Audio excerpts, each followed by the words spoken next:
hay có nữa TikTok có nữa có tin nó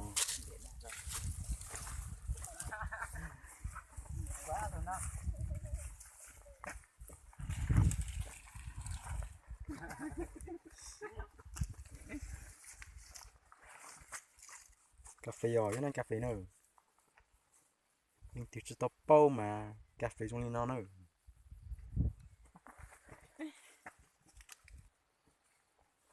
xí mà loa tháo trời rồi xin lấy tao sâu rồi nữa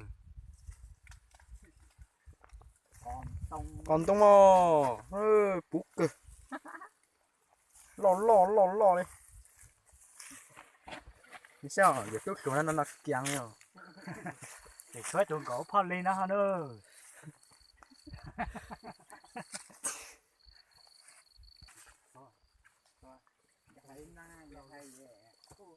ngốc bì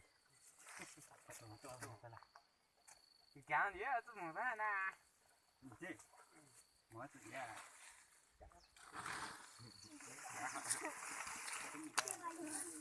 Mua tôi nó là cái nó còn quá là.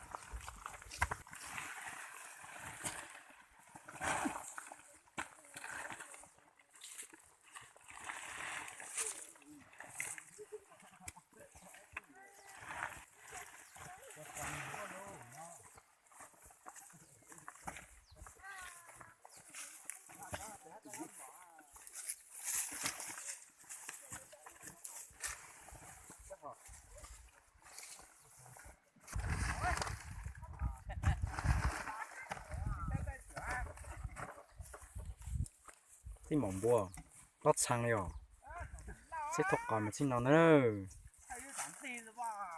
là gì nằm sợ có gì suy nhất rồi bác cụ rồi thế mà gì sao đó bọn nó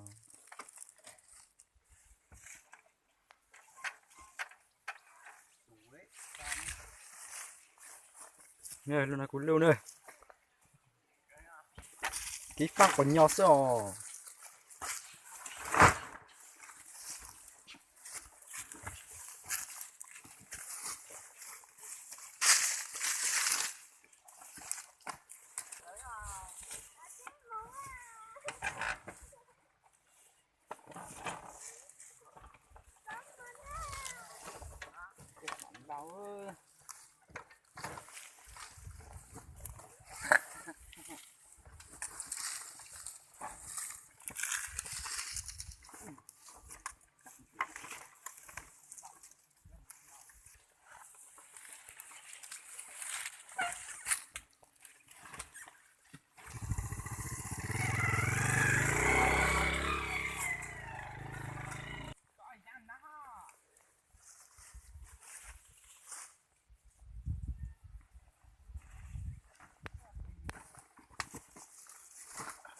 nhớ tao đó thì xứng lên thì trâu chầu kilo găng đó nữa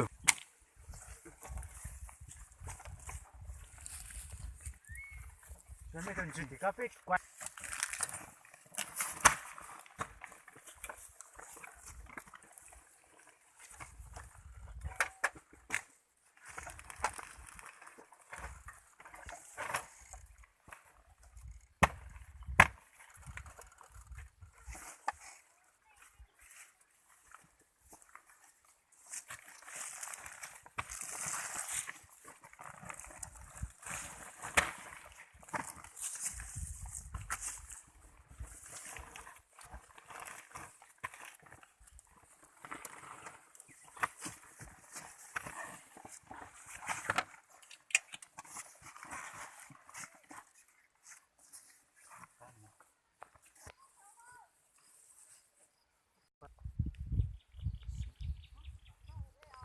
sơ đơ thắt cúc kìa đi